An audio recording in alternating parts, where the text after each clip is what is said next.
Hello, salut les humains, bienvenue sur ma chaîne. Je m'appelle Carolie Attal et aujourd'hui je vais réagir sur une vidéo, la vidéo de Philippe Simon intitulée Couple mixte à regarder avant d'épouser une blanche. Cette vidéo m'a interpellée, pas parce que je suis une blanche, mais parce que je suis dans un couple mixte et je trouve que le point qu'il a soulevé dans sa vidéo est très pertinent. C'est un point qui nécessite effectivement de réflexion. Il commence sa vidéo en mettant en garde effectivement que avant d'épouser une fille blanche, regarde cette vidéo parce qu'il soulève une thématique qui n'est pas souvent abordée. Ça fait partie des thèmes dont on entend le moins. Alors, si tu es prête ou prêt, on commence tout de suite. Alors, comme je dis, la vidéo, je la trouve super. J'ai beaucoup aimé regarder la vidéo parce que voilà, il est plutôt précis dans ce qu'il dit. C'est plutôt logique son argumentation. Et ce qu'on va faire, c'est que je ne vais pas te montrer la vidéo pour des problèmes de droit d'auteur éventuels. Mais je vais essayer de résumer la vidéo, surtout résumer les points qui m'ont intéressé parce que voilà, je ne vais certes pas réagir sur toute la vidéo ligne par ligne, mais les grands points vont faire partie de cette vidéo. Alors, Philippe Simon commence en disant qu'il n'a rien contre les couples mixtes. Je sais qu'il dit ça parce que voilà, les personnes qui sont dans les couples mixtes n'acceptent pas souvent certaines réalités parce qu'il met aussi en garde du fait qu'il n'est pas là pour énerver, ce n'est pas son intention d'énerver les personnes qui sont dans les couples mixtes. Il ne porte pas un jugement personnel sur les couples mixtes, donc ce qu'il dit dans sa vidéo n'est pas à prendre de manière personnelle, mais il promeut le fait qu'on peut se poser des questions avant d'entrer dans certaines dynamiques de couple. Et en ce qui concerne notre vidéo ici, il s'agit des couples mixtes. Il s'agit plus précisément dans la vidéo de Philippe Simon d'un homme noir africain qui épouse une femme blanche, donc une femme non africaine en fait. Parce que voilà, il se dit, l'une des choses qui fait qu'on devrait se poser la question, ou du moins l'homme noir devrait se poser la question avant d'épouser la femme blanche, c'est le fait qu'on a remarqué, donc il commence par une anecdote comme quoi quand il était parti au Cameroun, il a rencontré l'une de ses dernières, de ses anciennes professeurs ou bien maîtresse de l'école primaire qui lui a effectivement mis la puce à l'oreille en lui disant que n'épouse pas une femme juste parce que tu l'aimes, parce que voilà, il y a des choses un peu plus importantes, un peu plus profondes comme la garde de nos cultures, et en épousant une femme, il faudrait essayer de regarder ces points-là. Il faudrait plutôt, je résume et je paraphrase en ces termes-là, épouser une femme qui connaît nos réalités africaines, qui connaît notre culture africaine et qui pourrait éventuellement transmettre cette culture africaine-là à nos enfants. Chose que je pense que tout Africain est d'accord là-dessus, que s'il y a une chose donc qui nous tient à cœur, nous Africains tous ensemble, c'est pouvoir garder notre culture et transmettre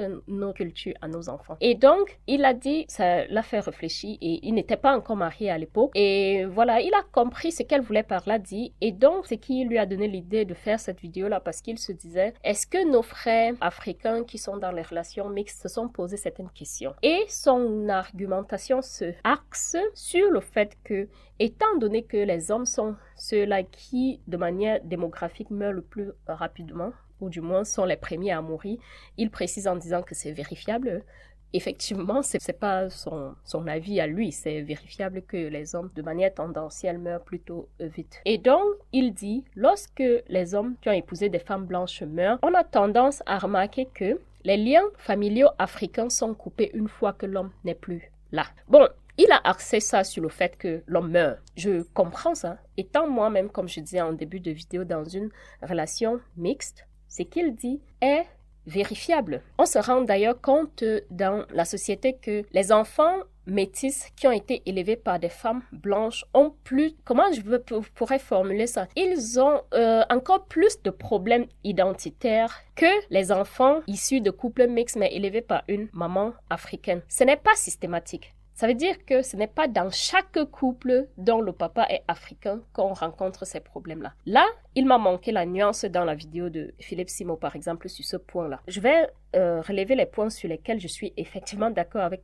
lui, ou du moins les points qui sont logiques, parce que voilà, je n'ai pas besoin d'être d'accord avec lui lorsqu'il soulève une question qui relève tout simplement du common sense, comme les anglo-saxons disent. Et donc, il dit ça, et même dans certains cas, il connaît des personnes, des couples dont l'homme est africain, où ils sont bloqués parce qu'ils n'arrivent pas à faire certains projets, par exemple en Afrique, parce que la femme blanche ne rend pas les choses faciles. Il nuance un peu son discours en disant on peut comprendre que l'éducation des enfants est faite par la maman. Voilà, c'est moi qui nuance en disant qu'elle est le plus portée par la maman.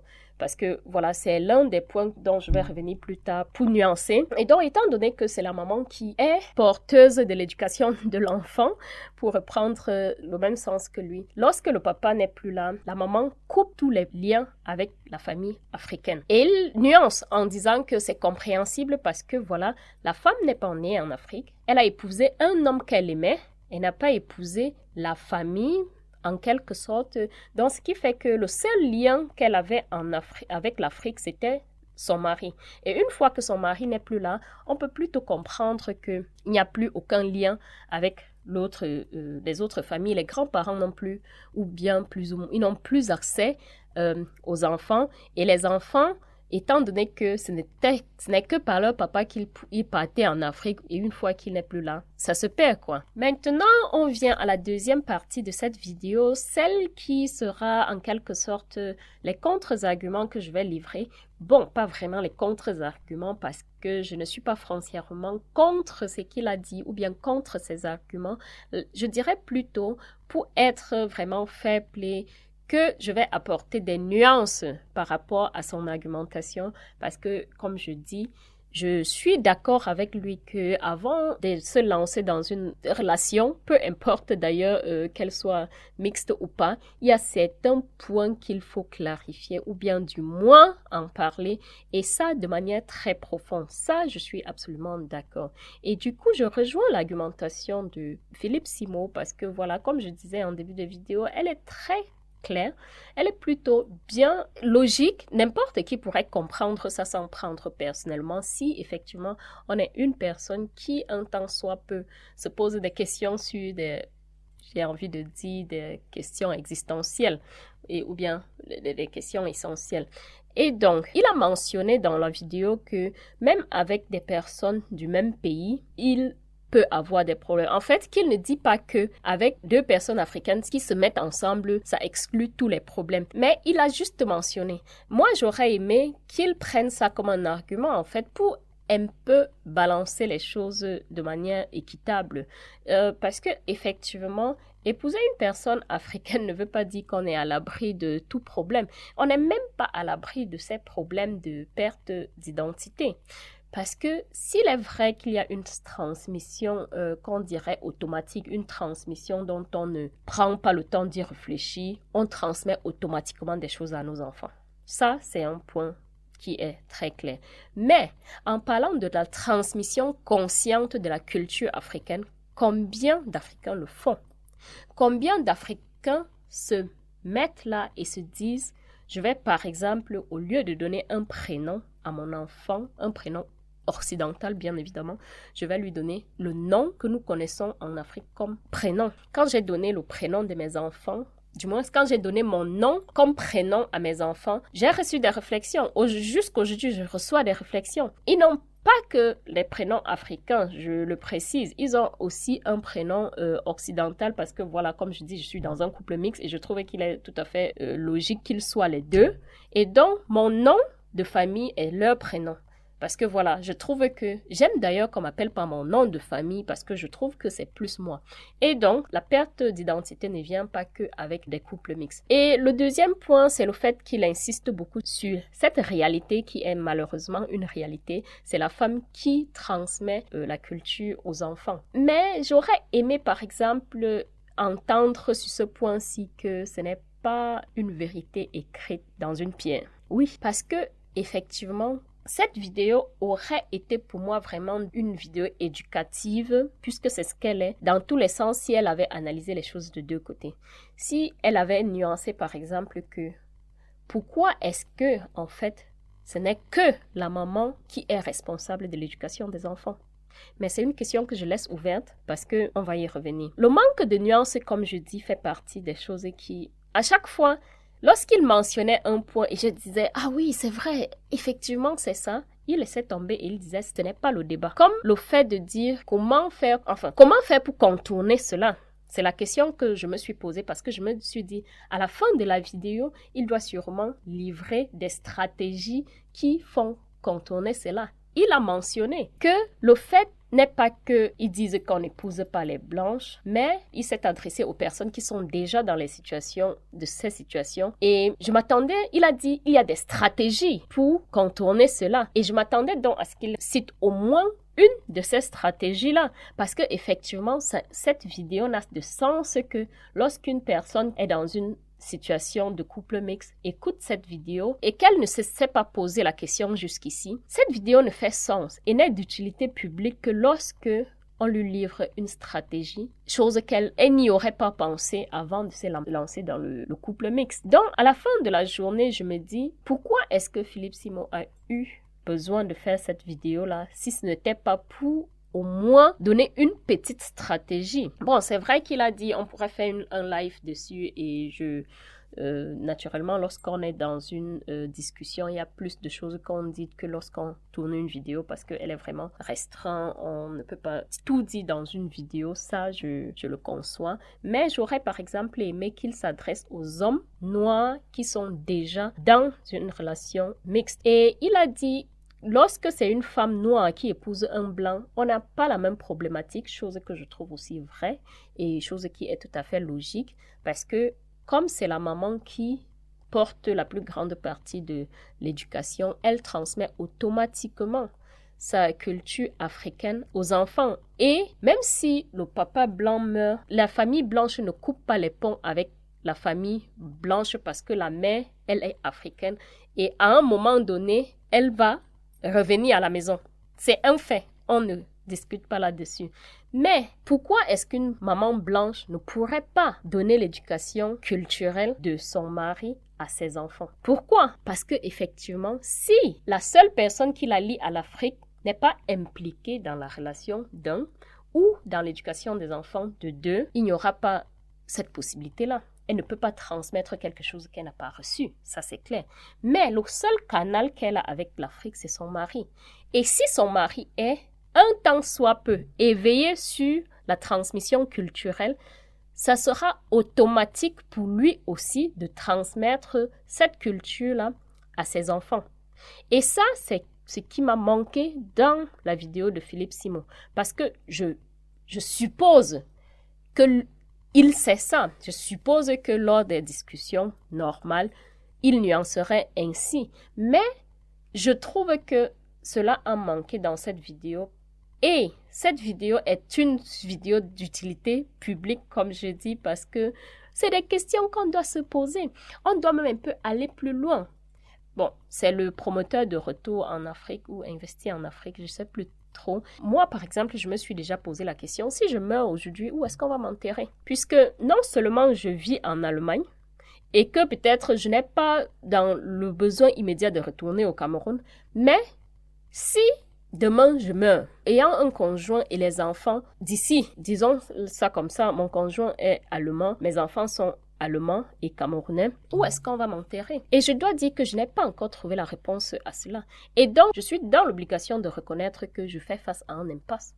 Je fais face à quelque chose dont ce n'est pas facile de répondre, mais pas parce que je suis dans une relation mixte, juste parce que je vis en Allemagne. Parce que toute personne vivant en Allemagne, même s'ils sont dans un couple de Camerounais, la question reste posée et ils ont des enfants qui sont allemands. La question reste posée. Est-ce que je dois choisir comme enterre au Cameroun, sachant que c'est une distance extrême? Si l'enfant a besoin de se recueillir sur la tombe de son parent, par exemple, il va devoir demander un visa, voyager plus de je sais pas combien de kilomètres, 4000 kilomètres, il va devoir faire ceci, il va devoir faire cela, il va dépenser de l'argent pour se recueillir sur la tombe de son parent. Et si ce recueillement était quelque chose de, disons, l'enfant est juste triste dans un moment comme ça de sa vie et il se dit, j'aurais pu aller au cimetière et me recueillir sur la tombe de mon parent, demander conseil à mon parent, parler avec mon parent, je ne peux pas le faire. Et d'un autre côté, tu te dis, oui, si je choisis commenter au Cameroun, si je décide de commenter au Cameroun, ça sera la seule chose, ou alors dans le pire des cas, ça pourrait être la seule chose qui va faire que mes enfants reviennent encore un jour au Cameroun. Et je pense que c'est quelque chose dont nous devrions vraiment nous y pencher. Et à la fin de la journée, moi qui promets l'éducation consciente, bon, je vais vous dire ce que, en fin de compte, je pense que je suis plus à l'aise avec l'idée selon laquelle la manière dont j'élève mes enfants, je promeux cette proximité avec mes enfants, le lien doit être fort. Et du coup, moi, je me dis, je veux reposer où mes enfants pourront me voir le plus possible s'ils en ont besoin. Mais après, on ne contrôle pas son avenir. Ça peut être que j'élève des enfants qui, une fois qu'ils grandissent, je ne représente plus rien pour eux. Je ne peux pas contrôler ça. Ce n'est pas mon souhait. Je fais d'ailleurs tout pour que ça ne soit pas le cas, en faisant des actions conscientes plutôt. Mais ce n'est que je ne peux pas aller jusqu'au-delà d'un certain point. Et donc, c'est un peu ça, quoi. Et donc, l'une des questions pour terminer cette vidéo, parce qu'il faut bien qu'un jour qu'elle se termine, c'est le fait que j'ouvre naturellement même ce débat avec cette question. Pourquoi est-ce que les hommes noirs épousent les femmes blanches et ils ont peur que leurs racines se perdent après? On dit souvent que, ou du moins, de moi dans mon entourage, j'ai remarqué que les hommes qui ont épousé des femmes blanches ou bien ont fait les enfants avec les femmes blanches et dont l'enfant n'a aucun intérêt du côté paternel, c'est parce que, la relation avec la mère n'a pas marché. Et la relation n'a pas marché, pourquoi? Peut-être parce que, comme on dit, il l'a épousé pour les papiers. Il a fait l'enfant avec lui pour les papiers. C'est une question que je ne vais pas répondre parce que ça ne me concerne pas et je n'ai pas fait d'études scientifiques là-dessus. Je n'ai pas fait ce qu'on appelle en allemand le Forschung. Je n'ai pas fait d'études de recherche, voilà, dessus. Et est-ce que ça serait pas une explication du fait que une fois qu'il y a dissociation, les enfants perdent cela parce qu'il n'y a jamais eu association? Le jeu de mots est important. Et donc, c'est dans les débats, du moins américains. Vous savez, aux États-Unis, lorsque je regarde les vidéos des États-Unis, lorsqu'on parle de couple mixte, c'est vraiment sans tabou parce que voilà. Et il y a beaucoup de thèses qui disent que les mamans blanches, les enfants métis dont la maman est blanche sont des égarés culturels, disons ça comme ça. Et on se rend compte que c'est parce que ils sont dans une famille dysfonctionnelle, je dirais ça comme ça. Le père et la mère ne sont généralement pas ensemble. Et je pense que c'est plutôt logique que ces enfants-là ont hérité uniquement de la culture blanche parce que la mère a été, Alain Etienne, elle a été mère célibataire. Et si elle a refait sa vie, probablement elle a refait sa vie avec un blanc. C'est tout à fait logique et normal que l'enfant ait une seule culture. L'enfant n'a pas grandi dans un contexte multi ou bien interculturel. Donc, ça, c'est des choses, par exemple, que j'aurais aimé que Philippe Simon dise. Et donc, je termine cette vidéo avec une question. Pourquoi les hommes noirs épousent les femmes blanches? Et pourquoi la femme noire qui épouse l'homme blanc, il n'y a pas cette problématique-là? Peut-être parce que les femmes noires épousent les hommes noirs parce qu'elles se projettent une vie bien meilleure, dynamique couple, je veux dire, dynamique homme-femme.